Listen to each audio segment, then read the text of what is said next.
여러분 생각에 이 목사가 가장 부담스러워하는 게 뭘 거라고 생각하세요?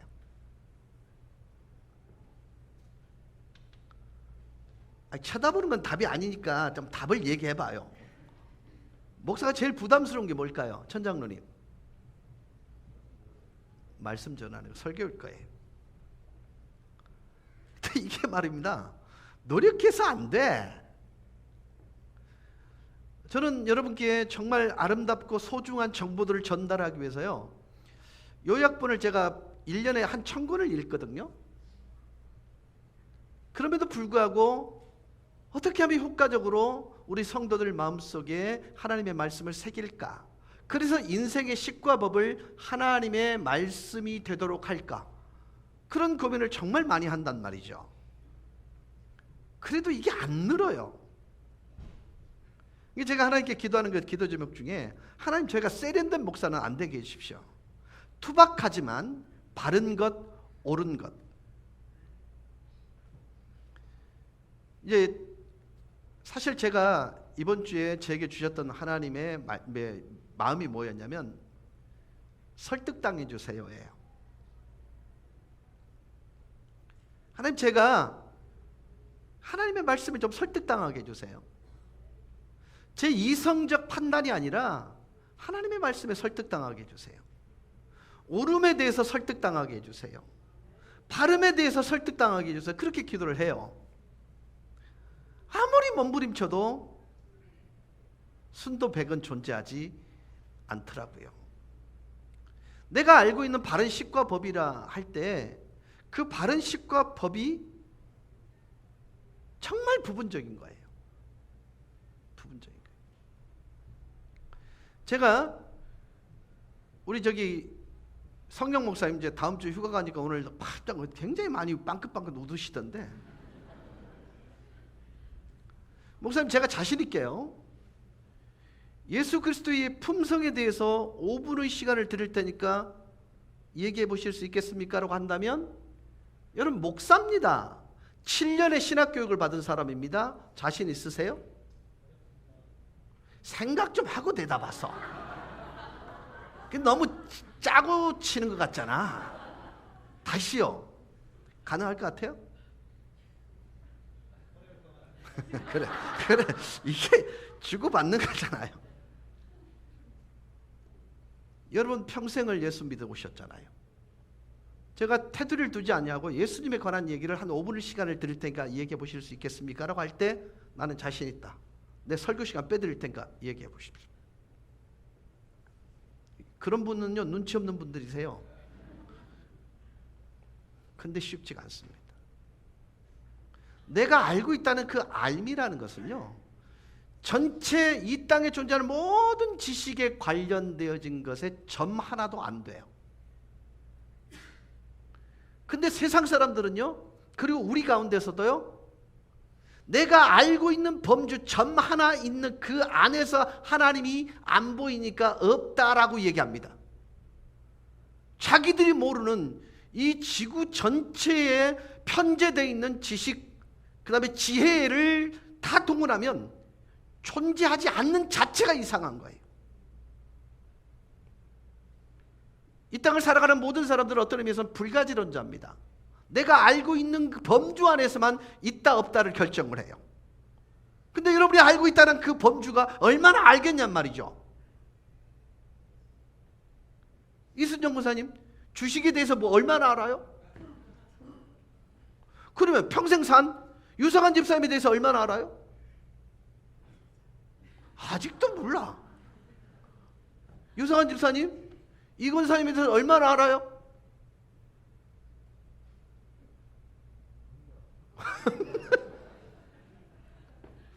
지금 제가 얘기하는 것을 잘 들으셔야 됩니다. 내가 옳다 그르다 이런 판단의 기준은요, 여러분이 알고 있다는 그 기준을 근거로 해서 옳다 그르다를 얘기해요. 근데 그게요, 여러분이 그 기준 삼은 것은요, 정말 바다 가운데 물방울 하나에 불과한 거예요. 근데 어떻게 그렇게 여러분들이 확정적으로 이것이 옳다 그르다 말할 수 있습니까?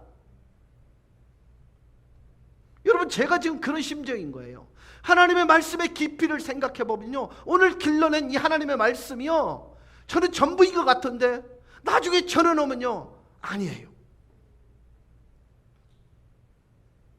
혹시 기억하실지 모르겠습니다만 제가 시편 23편을 우리 교회 와서 4번을 강해를 했습니다.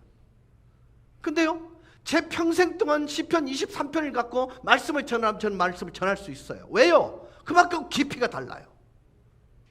이쪽에서 보면 이 모습이 있어요. 자, 오늘 우리는요, 상식적으로 생각하고 있는 부분들에 관한 얘기를 좀 해보려고 합니다. 자, 저는 한 가지 원칙이, 목적이 하나 있는데 뭐냐면, 목회를 하면서 절대로 실패하지 말아야 될 한 가지가 있는데 그게 뭐냐면 예배입니다. 적어도 예배에서만큼은 실패하지 말자. 여러분, 내가 왜 설교하는 일에 목숨을 거냐면, 제 설교가 설교를 준비함에 있어서 게을러서 그리고 부족해서 우리 명곡 교인들이 예배를 드리는데 방해를 받는다면, 예배를 실패하는 과정으로 이르게 한다면 저는 목회자로서 실패하기 때문에, 그래서 말씀에 대해서 미친 듯이 집중하는 것입니다. 제가 말씀을 드립니다. 저는 한 편의 설교를 준비하는데 기본적으로 본문을 40분을 읽습니다. 그 다음에 그 본문을 40시간을 짜냅니다. 제가 월요일 날 그리고 화요일까지 A4 용지 12포인트로 60페이지를 칩니다. 그러고 나서 목요일까지는 그걸 7장으로 줄여내요. 그래서 전해봅니다. 전해놓고 나면 그 60장 안에 들어가지 못한 게 더 많아요. 그래서 늘 가슴을 칩니다. 하나님, 제가 또 오늘 실패했어요. 그러나 이 말씀 때문에 우리 교인들 중에 그 누구도 예배에 실패하는 사람은 없었으면 좋겠다.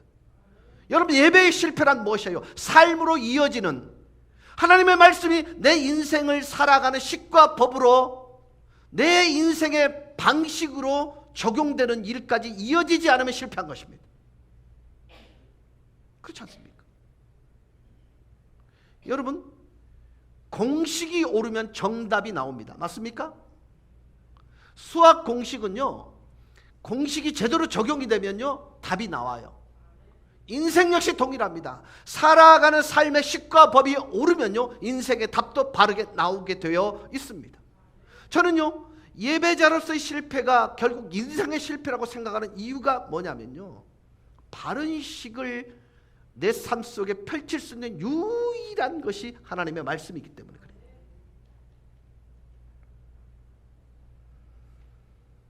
목사로서 살아온, 제가 대략적으로 교역자로서 시작한 것이 82년도부터였으니까요. 꽤나 긴 시간에 해왔죠. 그러면 몇 년 정도 되나요? 40년 좀 넘나요? 40년 좀 넘어요. 그 세를 살아왔어요. 그런데 지금도 짐스럽고 그럼에도 불구하고 가장 가치롭고 보람 있는 일이 설교입니다. 그런데 여러분이 정말 모르시는 게, 설교의 완벽한 마무리는 고린도후서 13장 13절이라는 걸 모릅니다. 주 예수 그리스도의 은혜와 하나님의 사랑과 성령님의 교제케 하심이 너희 무리와 함께 있을지어다. 여러분, 이게 사실은요, 예배의 방점입니다. 무거운 짐을 지고 인생의 가장 더러운 것들을 마음에 채우고 돌아온 너희들이 돌아갈 때는 이 3가지로 채움받고 돌아갔으면 좋겠어. 이게 하나님의 마음이고 하나님의 생각인 것입니다. 여러분, 목사의 마음이 아픈 것은요, 코로나19를 경험하면서 적어도 이게 무너지면 안 되는데 라고 생각했던 것이 예배입니다. 코로나19가 끝나고 나니까요, 예배를 너무 쉽게 생각하는 거예요. 휴가를 갈 때 옛날 어르신들은요, 목숨 걸고 성수 주의를 했거든요. 그래서 주의를 피했습니다. 근데 의도적으로 요새는 주일을 껴서 갑니다. 물론 그곳에 가서 예배를 드린다 말씀을 하시겠지요. 여러분, 아닙니다. 오늘 또 하나님은요, 예배하는 바른 예배자 한 사람을 찾고 계신다고 말씀합니다. 신령과 진정으로 예배하는 한 사람을 기뻐하신다고 말씀합니다. 그래서 하나님은요, 그 소중한 예배자를 그냥 보낼 수 없으셔서 우리에게 주시는 복이 축도입니다. 제가 정말 마음 아픈 게 뭔지 아십니까? 축도하고 손을 딱 드는 순간 진짜예요, 빛의 속도로 나가는 분이 있어요. 그런 분은요, 예배를 하나도 드리지 않은 것입니다. 예수의 마음을 가지고 가는 것이 아닙니다. 왜요? 모든 동기가, 나를 움직이는 동기가 마음속에 있습니다. 그렇지 않습니까? 그 마음의 생각이 없다면 그 위인도 그렇죠. 여러분, 마음이 밖으로 드러나는 게 행동이에요. 축도하기 전에 나갔다는 말은요, 거기에 마음이 가 있는 거예요. 그게 우선순위라는 거예요. 축도는 뭐예요? 하나님의 사랑, 예수 그리스도의 은혜, 성령의 교제. 여러분, 이게 우선순위가 됐다. 예배를 통해서 우리가 응답받는 그 응답이 얼마나 엄청난 것인지 경험해 보지 않으면 모릅니다. 수많은 은혜와 복 가운데 이것만은 절대로 잊어버려서는 안 돼. 예배하고 나갈 때마다 반드시 이것은 간직해야 돼. 예배하고 한 주간을 살아가면서 이 은혜를 네가 누리면서 살아가야 돼. 그게 주 예수 그리스도의 은혜, 하나님 아버지의 사랑, 성령의 교통함입니다.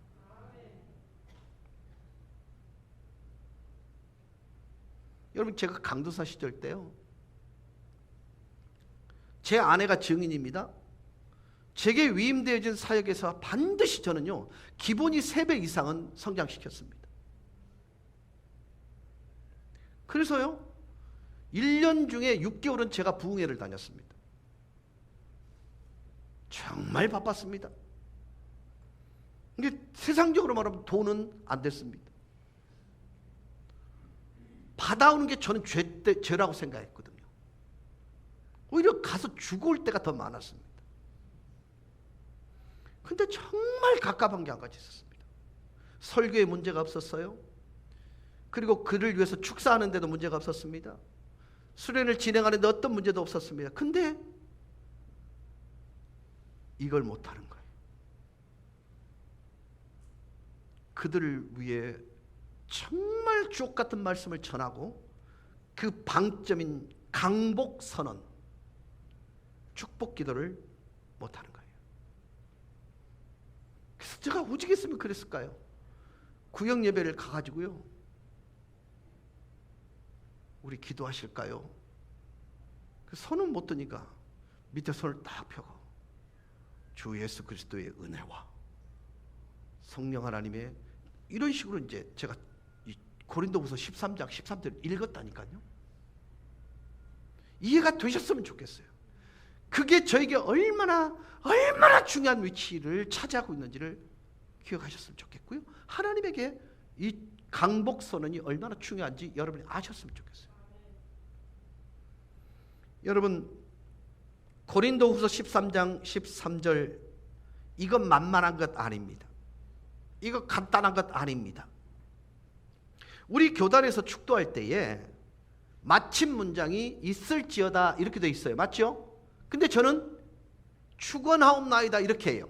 어느 게 맞아요? 둘 다 안 맞아요. 원문에는 뭐라고 돼 있냐면 너희 무리와 함께, 이걸로 끝나는 거예요. 그러니까 마지막 그 동사가 없어요. 그러니까 어떤 교단에서는 있을지어다, 바울이 번역한 대로 그렇게 이어가고, 다른 데는 축도를 받지만은 우리는 통로다, 앉아있는 분들이 분명히 존중받아야 된다, 그런 의미에서 축원하옵나이다 이렇게 하는 거예요. 그래서 저는 우리 교단에서 있을지어다를 선택하지 아니하고 제 목회적 소양을 따라서 저는 축원하옵나이다를 선택한 것입니다. 이건 옳고 그름의 문제가 아닙니다. 그런데 하나님을 예배하고 돌아가는 하나님의 자녀들이 너무너무 이뻐서 이 세 가지 은혜와 복을 주시는데, 그게 바로 예수님의 은혜, 하나님의 사랑, 성령의 교통입니다. 적어도 예배를 마치고 돌아가는 모든 성도들은 이것만은 가지고 가야 된다. 이것을 놓치면 안 된다. 이것을 잊어버리면 안 된다. 무너져서는 안 된다. 이것 없이 네가 세상을 살 수 없다고 말하는 게 바로 이 세 가지란 말이에요.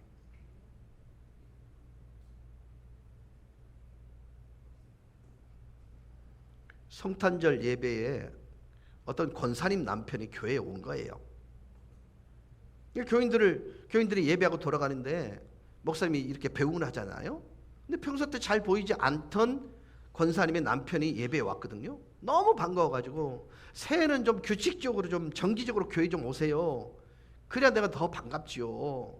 예배 꼭 규칙적으로 나오세요. 그랬더니 이 권사님 남편 되시는 분이, 목사님 저는 평생 동안을 정기적으로 규칙적으로 예배 참석합니다. 성탄절 예배 안 빠졌어요. 여러분, 식사는 몇 끼 먹어야 되잖아요. 잠은 매일 자야 되잖아요. 이 세 가지 하나님이 주시고 싶은 은혜, 매 주일 예배에서 매주 단위로 확인하라는 의미예요. 주일을 지키고 예배하고 돌아가는 하나님의 백성들에게 아론의 축복을 구약 성도들은 받았습니다. 신약교회의 성도들은요, 예배를 드리고 돌아갈 때에 축도라 일컬어지는 사도 바울의 강복 선언을 가지고 세상으로 나갑니다. 우리가 구원받아서 이 땅을 살아가는 제1의 목적은요, 예배입니다. 예배는 공적 예배가 있고 삶의 예배가 있습니다. 공적 예배를 통해서 얻은 삶의 식과 법이 삶의 현장에서 적용되는 것입니다. 내 이웃을 내 몸처럼 사랑하라는 그 말씀을 간직하고 여러분의 삶의 현장에서 그것을 실천해가는 것, 그것이 예배의 완성입니다. 이게 중요하단 말이죠. 하나님께서는 믿음의 백성을 불러냅니다. 아브라함을 불렀습니다. 그리고 예배하는 백성으로 살라는 것이었습니다. 노아 홍수 때 모든 지구가 멸망할 때 노아 방주에 타는 짐승들이 둘로 나눠집니다. 부정한 짐승, 그것은 반드시 한 쌍이었습니다. 두 쌍이었습니다. 그런데 정결한 짐승은 7쌍이었습니다. 이 정결하다는 말은 제물로 드리기에 흠이 없는 짐승입니다. 즉 제사, 예배를 그 안에서 지속적으로 드렸다는 것입니다. 왜요? 그것이 노아가 존재하는 이유이기 때문에 그런 것입니다. 여러분, 출애굽을 왜 시켰어요? 애굽에는요, 예배하는 백성으로 살 수 없었기 때문입니다. 예배를 금해버렸기 때문입니다. 광야로 나가 예배를 배우고 가나안 땅에 들어가서 예배하는 족속으로 살라는 거예요. 그래서 여러분, 짐승 가운데 특별히 양을 몰고 나가도록 했습니다. 왜요? 그것이 하나님께 나를 드린다는 제물로 대신 드려지는 희생 제물이었기 때문에 그걸 데리고 간 것입니다. 사랑하는 여러분, 광야에서도 양을 잡아 예배하는 일은 잊어버려서는 안 될 그들의 책임이었습니다. 여러분, 사람의 제일 되는 목적이 뭡니까? 영원토록 하나님을 영화롭게 하는 일입니다. 이것을 한마디로 말하면 예배입니다. 다시요, 공적인 예배는 스타트 라인입니다. 이곳에서 받은 식과 법을 적용하는 게 삶의 예배입니다. 여러분, 그리스도인들은요, 이곳에서 그리스도를 증명하는 게 아니라 여러분의 삶의 현장에서 그리스도를 증명하는 거예요. 여러분이 이 시간에 받았던 그 말씀의 식과 법을 여러분의 삶의 현장에서 그들을 적용함으로 말미암아 믿지 않는 그분들에게 하나님을 설명하는, 보이는 말로 살아가는 게 여러분의 삶의 예배라는 것입니다. 여러분요, 저는요, 국회의원들을 보면서 참 깝깝해요. 바보라는 생각이 들어요. 저는요, 국민들 여론 딱 바꾸는 데는요, 정말 아무것도 아닐 거라서. 야, 이번 우리 한 달 봉급 있지? 저 수혜민들을 위해서 우리 다 한번 모아갖고 당창으로 한번 갖다 줄까? 끝나는 거 아닙니까? 이 등신들이 그걸 몰라요. 그냥 이게 좋은가 봐, 이거 싫은가 봐, 여러분 기억하십시오. 받을 때가 좋아요? 줄 때가 좋아요? 야, 이 뻥치지 마. 근데 받을 때와 줄 때 차이점이 뭐냐면요, 받을 때는 뭔가 몰라. 근데 줄 때는 주고 나면 행복해요. 그 희한하죠? 우리 장로님들은 저한테요, 현금을 저한테 안 줘요. 줄 일 있으면 집사람한테 줘요. 저는요, 주머니에 이 돈이 왜 들어있는지 몰라요. 그러면 누군가 필요하다 싶으면 그냥 생각 없이 줘버려요. 아주 많은 일들을 당했습니다, 제가. 공금인데도 제가 그럴 때가 많아요. 어쨌든 공금은 절대로 우리 장로님들 저한테 안 줍니다.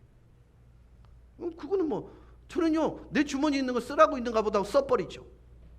근데 여러분, 그것에 대한 책임이 물론 내한테 돌아오겠지만 그 순간 그리스도인으로서 얼마나 행복한지 아십니까? 여러분, 구원받은 이유가요, 예배적으로 살라고 그렇게 구원받은 거예요. 예배는 이곳에서 완성이 되는 것이 아니라 이곳에서 식과 법을 가지고 여러분의 삶의 현장에서 증명해내는 것입니다. 그래서 모든 그리스도인들은 보이는 말입니다. 이혜인 수녀님은요, 몽당연필이라고 그랬어요. 우리를. 내가 써내려가는 것이 하나님일 때, 내 인생의 삶의 현장에서 써내려가는 것이 그분일 때 우리는 우리의 존재 가치를 증명받는다, 이렇게 말하고 있거든요. 여러분, 사업보다, 돈 버는 것보다, 밥 먹고 사는 것보다 예배가 우선되고 중요하실 수 있기를 주의 이름으로 축원합니다. 여러분, 이것을 위해 우리가 거기에 있는 것입니다. 적어도 내가 구원받은 하나님의 백성이 확실하다면 예배에 생명을 걸어야 합니다. 예배하고 돌아가는 하나님의 자녀들에게 주시는 첫 번째 복이 뭐라고요? 우선하는 복이 뭐라고요? 예수 그리스도의 은혜입니다. 내가 이 땅을 살아가게 될 때 우리가 받았으면 좋겠다고 하는 많은 소원들이 존재합니다. 그러나 우리 그리스도인들에게는 하나님의 그리스도 예수의 은혜입니다. 은혜. 방점은 예수에게 있는 것입니다. 은혜란 말이요, 성경에 200번 이상 반복돼 나오는데요, 신구약을 통틀어서 200번 이상 나오는데 그 첫 번째로 등장하는 은혜의 단어는 창세기 6장 8절에 이렇게 나와 있습니다. 그러나 노아는 여호와께 은혜를 입었더라. 여기서 노아가 받은 은혜는 뭡니까? 모든 사람이 죽는 자리에서 살아남는, 유일하게 살아남는 은혜, 그거예요. 여기 무엇과 관계 있죠? 예수 그리스도의 은혜와 관계 있습니다. 구약이 지나갔습니다. 신약이 다 지나가고 나서 신약 성경의 맨 마지막 장 마지막 절이 뭡니까? 요한계시록 22장 21절은 이렇게 말합니다. 주 예수의 은혜가 모든 자들에게 있을지어다. 아멘. 마지막에 등장하는 은혜, 마지막 심판대 앞에서 하나님의 나라에 들어가는 것입니다. 이게 은혜라는 것입니다. 주 예수 그리스도의 은혜가 예수를 믿는 모든 무리에게 있을지어다. 구원받고 영생을 얻어 하나님 안에 들어가는 것, 이게 신약 성경의 마지막 은혜라는 것입니다. 여러분, 중세 교회가 타락을 해서 교회가 아닌 교회로 전락했을 때 성경이 말하는 교회를 회복하기 위해 종교 개혁 운동이 일어났지요. 우리 이것을 개혁교회라고 말합니다. 가톨릭은 정통교회고요, 거기서 발음을 위해 튀어나온 것이 개혁교회입니다. 우리 명곡교회는 정치적 시스템으로 보면 장로교회입니다. 신학적으로 보면 개혁교회입니다. 근데 개혁교회의 출발점이 뭐냐면 솔라 그라티아, 오직 하나님의 은혜입니다. 오직 은혜예요. 은혜 위에 교회가 세워진 것입니다. 개혁교회는요, 은혜라는 반석 위에 서 있는 거예요. 누군가의 노력에 의해서 세워진 것이 아니고요. 여러분 좋아하는 찬송이 뭐 어떤 찬송이에요? 어떤 분은요, 그냥 신혼부부 때 제가 이제 예배를 인도해달라고 해달라고 그래서 우리 동기들이 갔어요. 그래서 이제 제가 그냥 가만히 있으면 되는데 예배 인도하는 분이 육체의 정욕을 이길 힘은 이러고 있는 거예요. 여러분, 신혼부부한테 그 노래가 은혜가 됩니까? 안 그래요?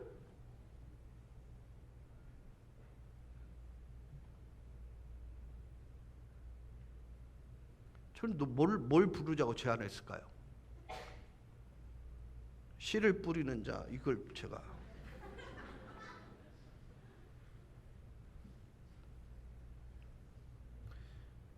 여러분, 저는요 성공한 목회자들 선배들한테 이 목사님 어떻게 그러셨어요? 그러면요 꼭 이분들이 하는 말이 뭐냐면 하나님의 은혜지요. 그런다. 가식적이에요. 근데요 제 나이가 들어가면서요 맞네, 그거밖에 없네, 이걸 깨닫습니다. 은혜밖에 없어요. 내 뭐 잘나서요? 내가 한 게 뭐가 있어서요? 은혜입니다. 여러분, 우리는 육체를 가지고 이 세상의 공기를 마시며 삽니다. 우리는 땅을 밟고 살아가지요. 매일 밥을 먹어야 하고 옷을 입고 살아갑니다. 그래서 우리의 관심은 이 땅이 전부일 때가 참 많습니다. 복을 받았다, 은혜를 누렸다, 그랬을 때 돈 버는 것, 잘 먹고 잘 입고 살아가는 것, 사랑하는 사람을 만나서 행복하게 살아가는 것, 이게 내 머릿속이 일시적이고 순간적이고 현세적인 복으로 가득 차 있습니다. 이게 전부의 것으로 여겨질 때가 많습니다. 여러분, 이런 가치관을 뛰어넘는 게 믿음의 성숙입니다.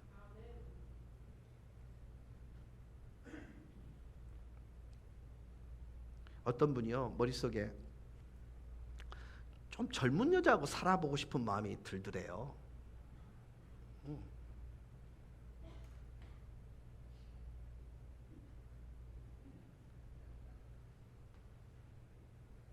전장로이 그러더래. 한갑이 지나고 난 다음에 혼자 그렇게 생각했대요. 근데 입 열면 큰일 나죠. 박장로님 맞죠? 생각은 그러더라도 입에 담기면 안 돼. 그러니까 뭐 많이도 말고 20살 정도 젊은 애하고 더 살아봤으면 좋겠다. 생각이 머릿속에 스쳐 지나가다가 잠이 들었어요. 근데 잠을 자는데 꿈속에 천사가 나타나서 아들아, 네 평생 그걸 원하니 내가 응답해 주겠노라. 아침이 되면 너는 20살 젊은 부인하고 살게 될 게야. 그러더래요. 눈을 떠보니까 환갑을 어저께 지냈는데 지가 80살이 돼 있더래요.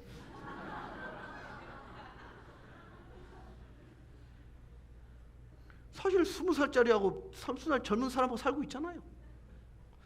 여러분, 기도 잘하셔야 됩니다. 예배하고 돌아가는 성도들에게 주시는 하나님의 두 번째 복은요, 하나님의 사랑입니다. 하나님의 사랑. 나를 사랑하는 하나님의 사랑은 과연 어떨까요? 지불된 사랑이잖아요. 자신의 전부를 준 사랑이잖아요. 독생자 예수를 나를 대신하여 죽게 만드신 대가 지불의 사랑이잖아요. 여러분, 말틴 루터는요 그 사랑을 받고 있는 내가 누구인지에 대한 질문을 한 거예요.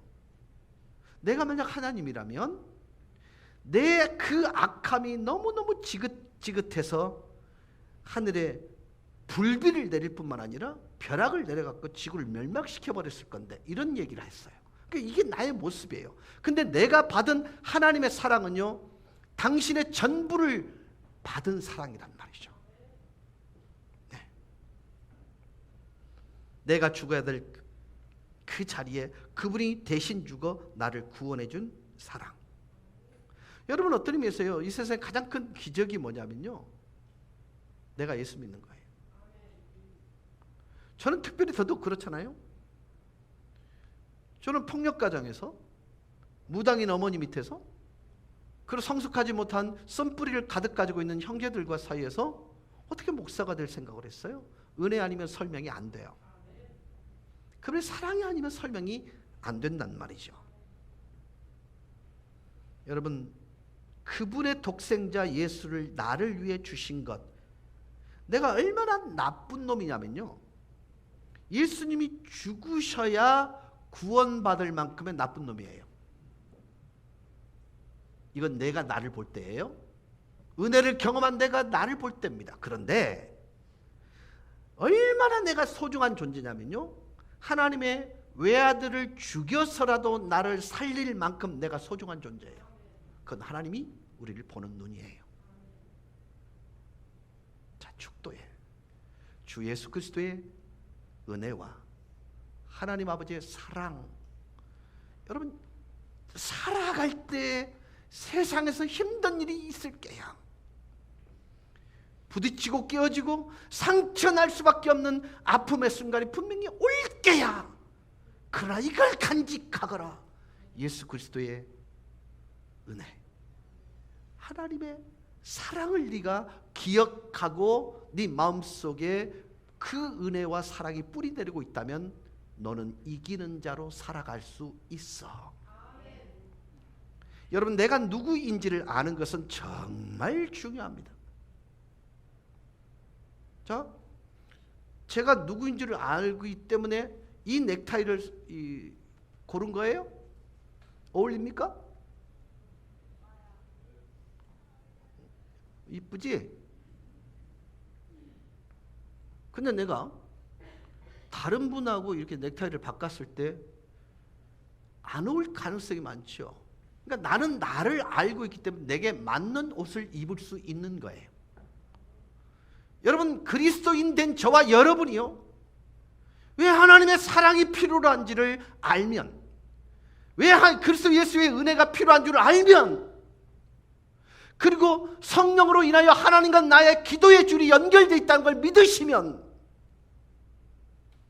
환경을 통해서 하나님을 설득하려 하지 않을 거예요. 하나님, 내가 지금 이럴 수밖에 없는데 이해하셔야 돼요. 이 정도 하는 것도 대단한 거예요. 하나님, 이럴 필요가 없다라는 거예요. 하나님, 나는 주님의 사랑을 기억해요. 은혜를 기억해요. 교제케 하심을 기억해요. 당신과 내가 있음을 신뢰해요. 여러분, 그러면요, 우리의 존재감, 우리의 자존감은 무너지지 않습니다. 그래서 여러분, 축도를 경험하고 나가실 때는 이 세 가지로 가득 채우셔서 나가야 합니다.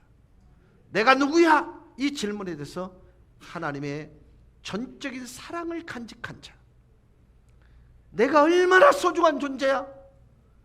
외아들을 죽여서까지 살릴 수밖에 없었던 그런 소중한 존재라는 걸 자각하는 것, 그것이 나의 바른 모습을 보는 첫째인 것입니다.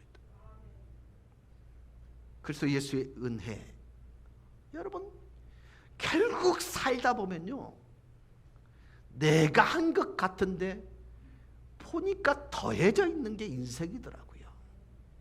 네, 인생이더라고요. 제가요, 지금도 술은 못 마시는 이유가, 목사이기 때문에 첫째 못 마셔요. 마시면 안 돼요. 이건 안 마시는 거예요, 이거는. 근데 못 마시는 이유는 3살 때 제가, 저희 집이 어머니가 무당을 하면서 주막을 조그맣게 했거든요. 옛날에 소주 있죠. 그게 대접에다 줬어요.